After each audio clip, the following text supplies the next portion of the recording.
Hello friends, जो हमारी geography की सीरीज चल रही है, ज्योग्राफी की सीरीज में हमारा जो टॉपिक है वो टॉपिक है पृथ्वी के परिमंडल। परिमंडल में हमने एक परिमंडल कंप्लीट कर लिया है, स्थल मंडल। आज अभी जो हमारा चल रहा है वो चल रहा है जलमंडल। ठीक है, जलमंडल में भी कल का हमने एक पार्ट देख लिया था जिसमें कि हमने प्रशांत महासागर और अटलांटिक महासागर, ये दो महासागर देखे थे। ठीक है, आज का जो लेक्चर है हमारा, आज का लेक्चर है हिंद महासागर। ठीक है, तीसरा महासागर हमारा कौन सा है? हिंद महासागर का है। तो देखिए, हिंद महासागर इकलौता ऐसा महासागर है जिसका नाम किसी देश के नाम पर पड़ा है। ठीक है, इसकी आकृति कैसी है? एम आकृति है या त्रिभुजाकार आकृति है। ठीक है, दूसरा नाम इसका क्या है? अर्ध महासागर। अर्ध महासागर इसे क्यों कहा जाता है? क्योंकि इसका जो ऊपरी भाग है, जो उत्तरी भाग है, उत्तरी भाग इसका पूरा धरती से मतलब स्थल मंडल से घिरा हुआ है, स्थल से घिरा हुआ है, इसलिए इसे अर्ध महासागर कहा जाता है। ठीक है, इसके उत्तर में एशिया है, ऊपरी भाग में, पश्चिम में अफ्रीका है और पूर्व में इसके ऑस्ट्रेलिया है, हिंद महासागर के। ठीक है, इसका सबसे गहरा गर्त क्या है? सुंडा या जावा गर्त है। ठीक है, सबसे बड़ा द्वीप इसका मेडागास्कर है। यहाँ जो समुद्री जल धाराएं हैं उसमें जो गर्म जल धाराएं हैं, गर्म जल धाराओं में अगुलहास की धारा, मोजम्बिक की धारा, दक्षिण पश्चिमी मानसून धारा, ये गर्म जल धाराएं हैं। और जो ठंडी जल धाराएं हैं उसमें इसमें केवल अकेली एक धारा है, वो है पश्चिमी ऑस्ट्रेलियाई धारा। ठीक है, उसके बाद आता है जलडमरू मध्य। इसमें कौन कौन से हैं हिंद महासागर में? हिंद महासागर के जलडमरू मध्य एक तो मलक्का है, ठीक है, जो हिंद महासागर और प्रशांत महासागर को जोड़ता है। सेकंड नंबर पे होर्मुज जल्दी, जो कि फारस और ओमान की खाड़ी के बीच में स्थित। थर्ड नंबर पे बोब अल मंडेब, ये लाल सागर और अदन की खाड़ी के बीच में स्थित है। ठीक है, अदन की खाड़ी को हमें याद रखना है कि इसे समुद्री लुटेरों का क्षेत्र भी कहा जाता है। ठीक है, अदन की खाड़ी समुद्री लुटेरों का क्षेत्र। उसके बाद इसमें कटक कौन कौन सी है? पहले नंबर पे है चागोस और लक्कादीवी कटक, जिसका हिस्सा भारत है। ठीक है, भारत कौन सी कटक का हिस्सा है? चागोस और लक्कादीवी कटक का हिस्सा है। लक्षद्वीप इसी कटक का भाग है। ठीक है, फिर 90 डिग्री पूर्वी कटक, ये दुनिया की सबसे सीधी समुद्री पर्वत श्रृंखला है। ठीक है, कौन सी कटक? 90 डिग्री पूर्वी कटक। फिर कार्सबर्ग कटक, ये अरब सागर के नीचे स्थित है, कार्सबर्ग कटक। ठीक है, फिर ये इकलौता ऐसा महासागर है जहां समुद्र की जो जलधाराएं हैं वो वर्ष में 2 बार मानसून के कारण अपने जो दिशा है, अपनी दिशा को पूरी बदल लेती है। ये हम देखेंगे जब हम देखेंगे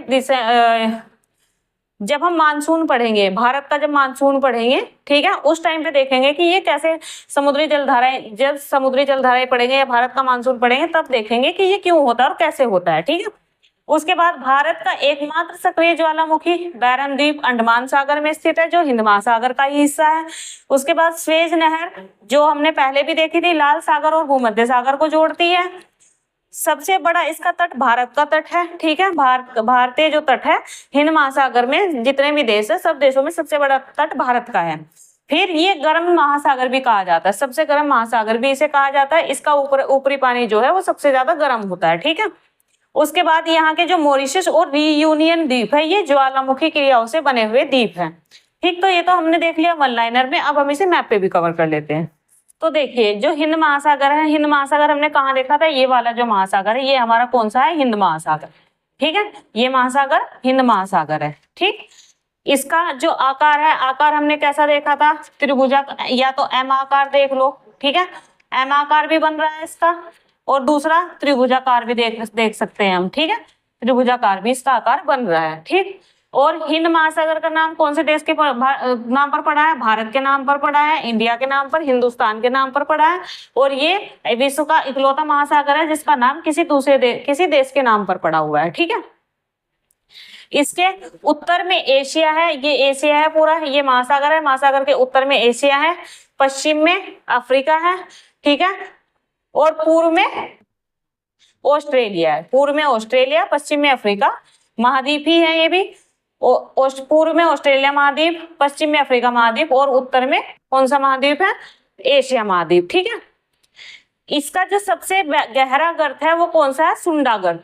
सुंडा गर्त इसका आएगा यहाँ, ये रहा सुंडा। ठीक है, यहाँ पे इसका तो क्या है? सुंडा गर्त है, जो यहाँ का सबसे गहरा गर्त है। हिंद महासागर का सबसे गहरा गर्त सुंडा गर्त है। ठीक है, दूसरा इसका सबसे बड़ा द्वीप मेडागास्कर, ये रहा मेडागास्कर। ठीक है, सबसे बड़ा द्वीप है जो हिंद महासागर का। फिर उसके बाद हम देख लेते हैं जलडमरू मध्य, मलक्का जलडमरू मध्य, यहाँ रहा है, ये रहा मलक्का जलडमरू मध्य। ठीक है, ये मलक्का जलडमरू मध्य है, इधर प्रशांत महासागर हो गया, ये हिंद महासागर हो गया। इन दोनों को आपस में जोड़ता है कौन सा? मलक्का जलडमरू मध्य। ठीक है, होर्मुज, होर्मुज ये रही होर्मुज जल संधि, ये जो अभी काफी चर्चा में भी रही है, अभी कुछ ही दिनों पहले बहुत ज्यादा चर्चा में रही है ईरान इजराइल युद्ध के दौरान में, ये रही होर्मुज जल संधि। ठीक है, ये ओमान की खाड़ी है, यहाँ मस्कट है, मनामा है, फारस की खाड़ी है, और ये बीच में यहाँ पे होर्मुज जल संधि। ठीक है, उसके बाद बोब अल मंडेब, बोब अल मंडेब यहाँ पर स्थित है, ये अदन की खाड़ी है, इधर लाल सागर है, और यहाँ पर बोब अल मंडेब, ठीक है, जल संधि है। यहाँ पर जो अदन की खाड़ी है, ये इसे क्या कहा जाता है, सोमालिया का ये क्षेत्र है, और इसे समुद्री लुटेरा का क्षेत्र भी कहा जाता है। ठीक है, सोमालियाई क्षेत्र, समुद्री लुटेरों का क्षेत्र। के बाद हम देख लेते हैं कटक। ठीक है, तो सबसे पहले हम देखते हैं चागोस लक्कादिवी कटक। यहाँ ये चागोस है, ये लक्कादिवी कटक, चागोस लक्कादिवी कटक यहाँ तक जाती है ये पूरी, और जो भारत है, भारत इसका हिस्सा है। ठीक है, यहाँ से चागोस लक्कादिवी कटक। ठीक, यहाँ लक्षद्वीप है, ये लक्षद्वीप भी इसी कटक का हिस्सा है, चागोस लक्कादिवी कटक का। ठीक है, दूसरी है 90 डिग्री पूर्वी कटक, तो ये 90 डिग्री है, तो ठीक है 90 डिग्री पूर्वी कटक है। 90 डिग्री से यहाँ से जो ये कटक है, ये कटक सीधी कटक जाती है, और इसे ही क्या कहा जाता है कि ये दुनिया की सबसे सीधी समुद्री पर्वत श्रृंखला है। ठीक है, फिर आती है कार्लसबर्ग कटक। कार्लसबर्ग कटक यहाँ पर है, ये रही कार्लसबर्ग कटक। ठीक है, ये रही कार्लसबर्ग कटक, जो कि अरब सागर के नीचे है, कार्लसबर्ग कटक। ठीक है, तो उसके बाद ये उसके बाद से भारत का एकमात्र सक्रिय ज्वालामुखी बैरन द्वीप यहाँ पर स्थित है। ये भारत है, ये श्रीलंका है, यहाँ अंडमान निकोबार स्थित है, और यहीं पर बैरन द्वीप है, जो भारत का एकमात्र सक्रिय ज्वालामुखी क्षेत्र है। ठीक है, उसके बाद स्वेज नहर। स्वेज नहर ये रही लाल सागर और अदन की खाड़ी, इन दोनों को जोड़ने वाली कौन सी है, स्वेज नहर है। ठीक है, नहीं, लाल सागर और भूमध्य सागर, सॉरी, लाल सागर और भूमध्य सागर को जोड़ने वाली जो नहर है वो है स्वेज नहर, ये रही यहाँ पर स्वेज नहर बीच में। ठीक है, फिर है सबसे बड़ा तट, भारत का तट है, ये देख लीजिए, इतना बड़ा जो तट है ये भारत का तट है, पूरा तट भारत का है ये। ठीक है, हिंद महासागर में और किसी भी देश का, हिंद महासागर में और किसी भी देश का इतना बड़ा तट दिखाई नहीं देता है। ठीक है, जितना बड़ा तट भारत का है, तो सबसे बड़ा तट भारत का है हिंद महासागर में। सबसे गर्म महासागर इसे कहा जाता है। ठीक है, उसके बाद फिर मॉरिशस और रीयूनियन द्वीप, यहाँ पर मॉरिशस है, यहाँ पर रीयूनियन है, यहाँ पर मॉरिशस है, यहाँ पर रीयूनियन है। ये दोनों द्वीप किससे बने हुए हैं, ये दोनों द्वीप ज्वालामुखी क्रियाओं से बने हुए द्वीप हैं। ठीक है, तो ये हो गया हमारा हिंद महासागर। हिंद महासागर के बाद अब हमारा कौन सा है, दक्षिणी महासागर। अब हम देखते हैं दक्षिणी महासागर। ठीक है, तो देखिए अब हमारे हिंद महासागर के बाद में दो महासागर रह गए हैं, दक्षिणी महासागर और आर्कटिक महासागर। तो एक एक करके हम इन्हें भी देख लेते हैं, इनसे संबंधित भी जो महत्वपूर्ण चीजें हैं उन चीजों को देख लेते हैं। ठीक है, तो देखिए जो दक्षिणी महासागर है उसका आकार वृत्ताकार है। प्रशांत और अटलांटिक और हिंद महासागर तीनों का पानी यहाँ पर मिलता है। ठीक है, अंटार्कटिक ध्रुवीय धारा एक धारा है, ध्रुव की धारा है, जो दुनिया की सबसे बड़ी समुद्री जल धारा है। ठीक है, उसके बाद चीखती साठा यहाँ पर पवने हैं, वो तेज तूफानी हवाएं हैं, बहुत ज्यादा तेज उनकी गति होती है, इसलिए और जब वो तेज गति होती है तो उनसे बहुत तेज आवाज आती है, चीखने की आवाज आती है, इसलिए इन्हें चीखती साठा कहा जाता है। और ये 60 डिग्री दक्षिणी अक्षांश पर स्थित है। ठीक है, होती है। साउथ सैंडविच गर्त यहाँ का सबसे गहरा बिंदु है। क्रिल यहाँ की एक प्रकार की मछली है, जो कि यहाँ की खाद्य श्रृंखला का आधार है। ठीक है, रोज सागर दुनिया का सबसे प्राचीन समुद्री पारिस्थितिकी तंत्र है। रोज सागर ड्रेक पैसेज दक्षिणी अमेरिका और अंटार्कटिका के बीच का सबसे संकरा भाग है यहाँ का। ठीक है, वेडेल सागर में दुनिया का सबसे साफ और पारदर्शी पानी पाया जाता है। अमुंडसेन सागर में सर्वाधिक ग्लेशियर के पिघलाव की दर नोट की गई है, कि ग्लेशियर जो पिघल रहे हैं वो सबसे ज्यादा कहाँ पिघल रहे हैं, अमुंडसेन सागर में। फिर इसे दुनिया का रेफ्रिजरेटर भी कहा जाता है। क्यों? क्योंकि यह पृथ्वी के तापमान को नियंत्रित करने में एक सहायक की भूमिका निभाता है। ठीक है, दक्षिणी महासागर भी। फिर 1959 में एक अंटार्कटिका संधि हुई थी, और इस संधि में यह तय किया गया था कि दक्षिणी महासागर पर या अंटार्कटिका पर किसी भी व्यक्ति का, किसी भी देश का कोई निश्चित अधिकार नहीं है। ठीक है, राजनीतिक अधिकार किसी भी देश का नहीं है। वहां पर जो शोध कार्य है, शोध कार्य प्रत्येक देश के लोगों द्वारा वहां किए जा सकते हैं, किसी एक देश का अधिकार उस पर नहीं है। ठीक है, ये था हमारा कौन सा, अंटार्कटिक या दक्षिणी महासागर। अब हम देख लेते हैं आर्कटिक महासागर। आर्कटिक महासागर क्या है? उत्तरी ध्रुव में स्थित तैरती बर्फ की चादर है। देखिए जो आर्कटिक महासागर है उसमें नीचे पानी है और ऊपर बर्फ की चादर उसके पानी के ऊपर तैरती है, ठीक है। ये नीचे पानी है, ऊपर बर्फ ही बर्फ उसके ऊपर है। उसके बाद ये प्रशांत महासागर से बेरिंग जल संधि किससे जुड़ा हुआ है? दुनिया का सबसे छोटा और सबसे कम गहरा महासागर है। ग्रीनलैंड और नॉर्वेजियन सागर के माध्यम से ये अटलांटिक महासागर से जुड़ा हुआ है। आर्कटिक महासागर की बात कर रहे हैं हम। यहाँ का जो सबसे गहरा गर्त है वो मेलोए होल है। लवणता यहाँ सभी महासागरों से कम पाई जाती है। इसका एक कारण है, इसका कारण यह है कि वहां पर वाष्पीकरण की दर कम पाई जाती है। और दूसरा, उस क्षेत्र में मतलब इस महासागर में, आर्कटिक महासागर में जो वहां की नदियां, उस क्षेत्र की नदियां, वो नदियां मीठा पानी गिराती हैं, ठीक है।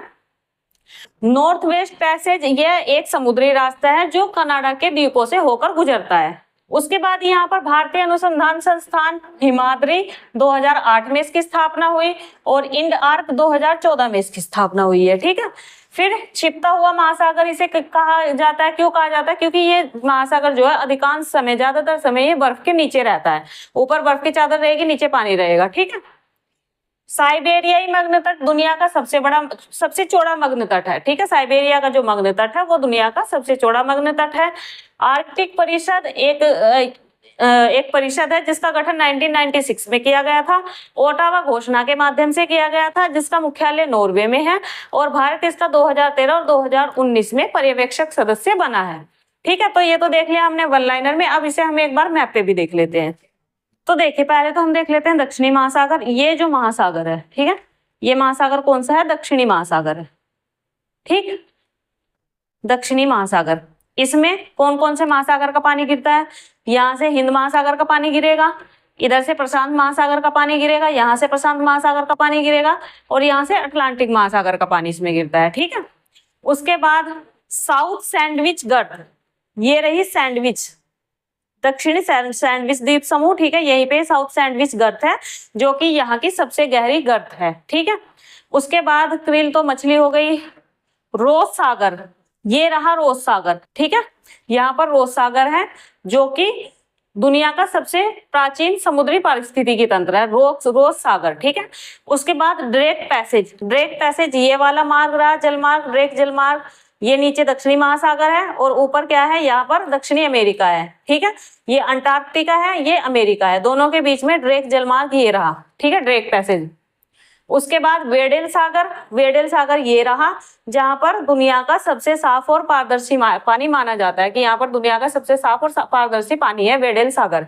फिर आता है अमुंडसेन सागर, यहाँ पर है अमुंडसेन सागर, ठीक है। अमुंडसेन सागर यहाँ पर, जहां पर जो ग्लेशियर है, ग्लेशियरों के पिघलने की दर सबसे ज्यादा नोट की गई है, ठीक। उसके बाद इसे दुनिया का रेफ्रिजरेटर कहा जाता है, ठीक है, ठीक है। ये तो था हमारा दक्षिणी महासागर। अब हम देख लेते हैं आर्कटिक महासागर को, ठीक। तो आर्कटिक महासागर हमारा कहाँ है? ये ऊपर वाला भाग जो है ये आर्कटिक महासागर में आएगा, ठीक। इसमें अब हम देख लेते हैं, ये उत्तरी ध्रुव में तैरती बर्फ की चादर है, ठीक है। प्रशांत महासागर से बेरिंग जल संधि से जुड़ा हुआ है, ठीक है।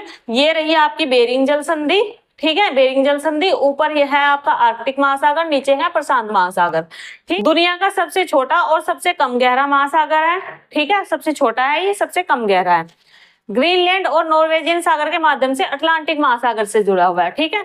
ये रहा आपका ग्रीनलैंड सागर, ये रहा नॉर्वेजियन सागर, ये अटलांटिक महासागर, ये आर्कटिक महासागर, ठीक है। अटलांटिक आर्कटिक महासागर। उसके बाद फिर आता है मेलोए होल यहाँ पर है जो आर्कटिक महासागर का सबसे गहरा गर्त है, ठीक है। उसके बाद नॉर्थ वेस्ट पैसेज, ये रास्ता जाता है जो कि ये कनाडाई द्वीप है, इन कनाडाई द्वीपों से होकर ये रास्ता गुजरता है, ठीक है, ये वाला समुद्री रास्ता, ठीक। उसके बाद फिर आता है साइबेरिया मग्न तट, ये रहा, ये साइबेरियाई मग्न तट है, ठीक है। साइबेरियाई मग्न तट दुनिया का जो सबसे चौड़ा मग्न तट इसे कहा जाता है, साइबेरियाई मग्न तट, ठीक। तो ठीक है, मैप में हमें यही देखना था इसमें। तो देखिए फ्रेंड्स, आज हमारा जो है जलमंडल भी कंप्लीट हो गया है। मैंने जितना हो सका है आपको अच्छे से अच्छे तरीके से समझाने की कोशिश की है। फिर भी कुछ चीज़ आपको अगर लग रहा हो कि समझ में नहीं आ रही है या कुछ ऐसी चीज़ लग रही है जो क्लियर नहीं हो पा रही है, तो आप मुझे कमेंट करके पूछ सकते हैं। कल हम डिस्कस करेंगे वायुमंडल, ठीक है। कल का जो हमारा लेक्चर होगा वो वायुमंडल को लेकर होगा। तो आज के लिए इतना ही। वीडियो आपको कैसे लगी मुझे जरूर बताइएगा और वीडियो को लाइक, शेयर एंड सब्सक्राइब भी कर दीजिएगा। Thank you so much.